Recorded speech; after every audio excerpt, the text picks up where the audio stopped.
Assalamualaikum, welcome to Jelita Widya Channel. Jadi kali ini aku ingin bercerita tentang horor. Jadi teman-teman, sebelumnya aku tuh beberapa hari yang lalu minta followers aku di Instagram untuk menceritakan kisah horor mereka, tentang pengalaman horor mereka, dimana cerita horor itu tuh yang tidak bisa mereka lupakan gitu kan. Harap kalian nontonnya pas malam-malam. Gak apa-apa, karena ini gue nge-tag video ini malam-malam karena gue ini anaknya pemberani. Jadi ya gue sebenarnya gue takut. Oke, tapi sebelum lanjut ke videonya, pasti dulu kalau kalian tuh udah subscribe channel Jelita Widya dan nyalain lonceng notifikasinya supaya kalian tuh gak tertinggal video terbaru dan juga terhangat dari aku. Langsung dimulai aja ya cerita horornya di sini. Yang pertama nih, ya deh, aku mau cerita nikah. Jadi pas malam hari aku di rumah sendirian, keluarga aku semua pada ngajiin orang meninggal. Aku nggak ikut karena ada tamu tak diundang. Menstruasi, oke. Nah pas itu aku lagi di kamar, lagi enak-enak main HP.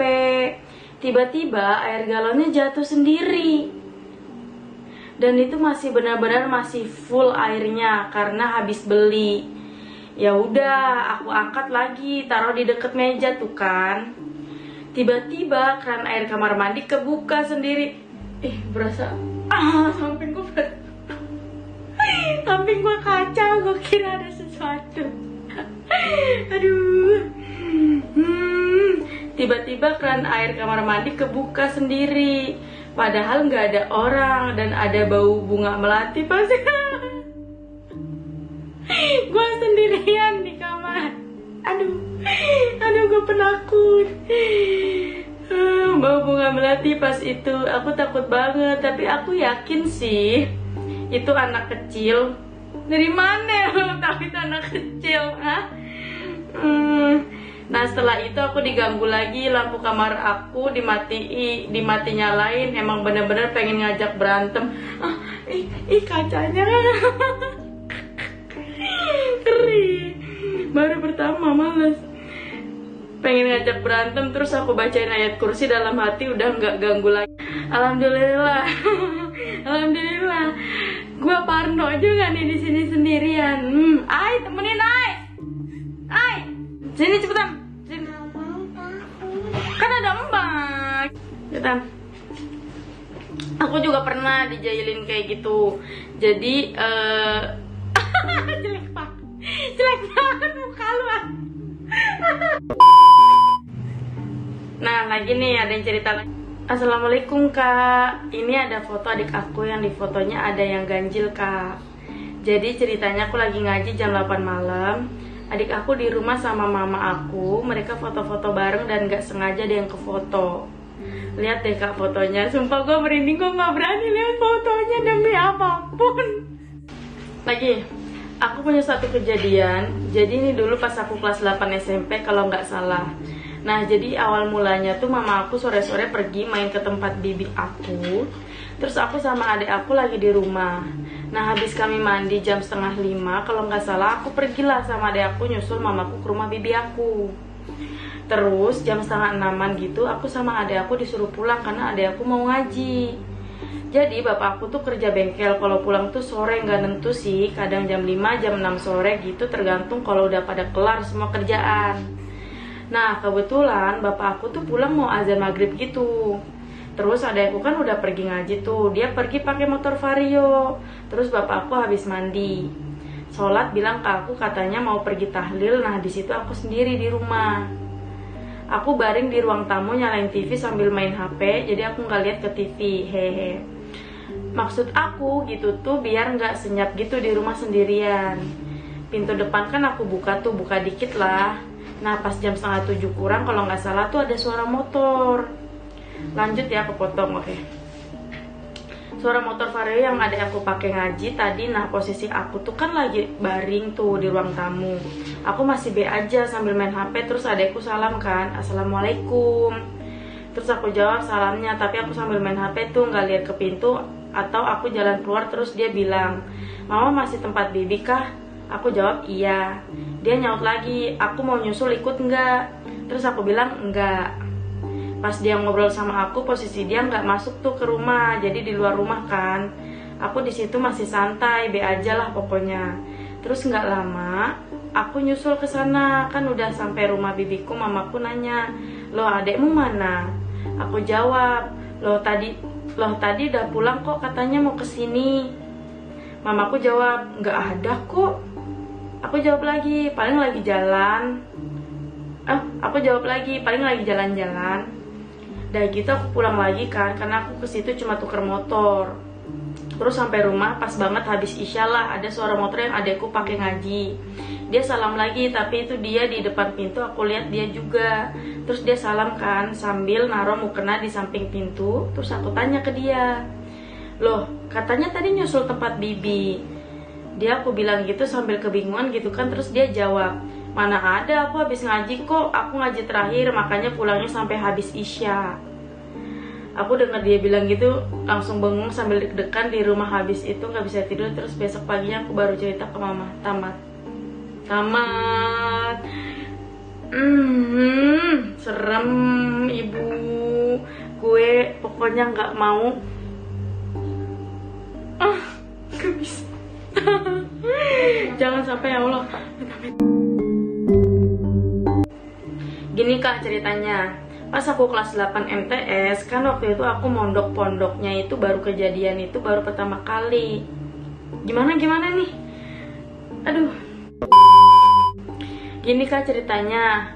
Pas aku kelas 8 MTS, kan waktu itu aku mondok.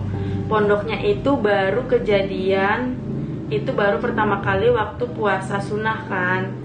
Di pondok wajib kan puasa, terus semua kan buka puasa. Waktu itu kan adkel ada yang adik kelas ada yang nggak puasa, tapi mereka ikut makan, soalnya kan jatahnya gitu.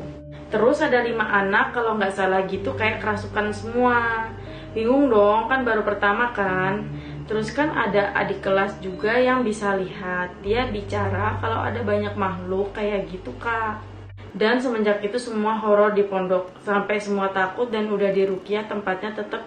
Ya udah, katanya warga setempat memelihara tuyul gitu. Ih, kok ada ya orang yang masih melihara kayak gitu zaman sekarang. Bener-bener deh pada pengen carinya instan, gak bagus banget.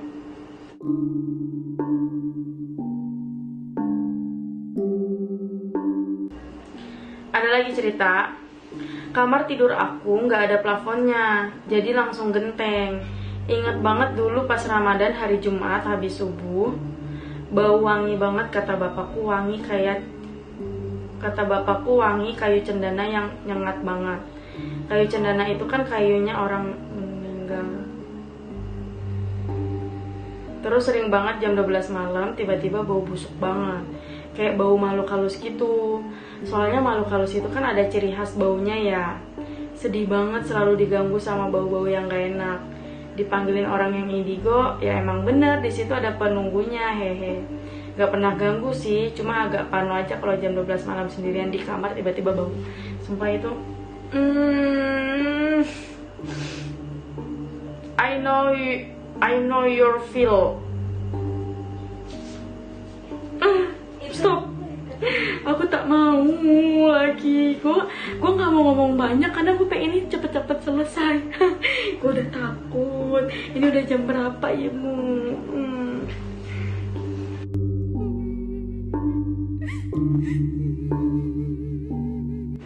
Assalamualaikum, hai Kak, aku Rani. Singkat cerita aja ya.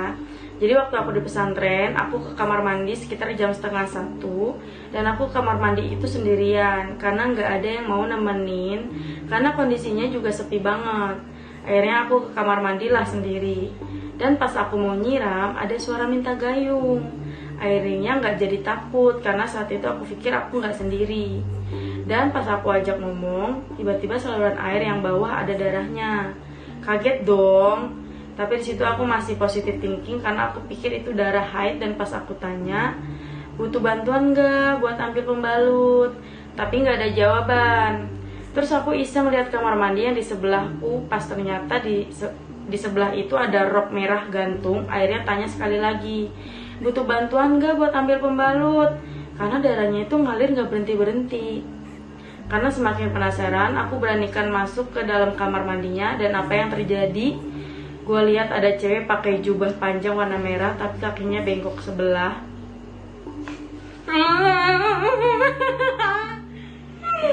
Dan di situ gue langsung teriak dan akhirnya gue nggak sadarkan diri. Dan pas gue sadar, gue ada di rumah sakit dalam keadaan lagi diinfus.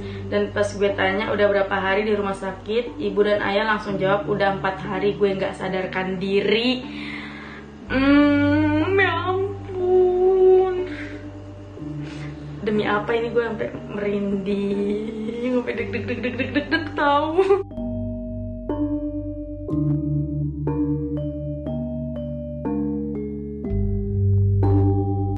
Buat kalian yang mau berbagi cerita juga, jadi ini cerita bareng Jelita.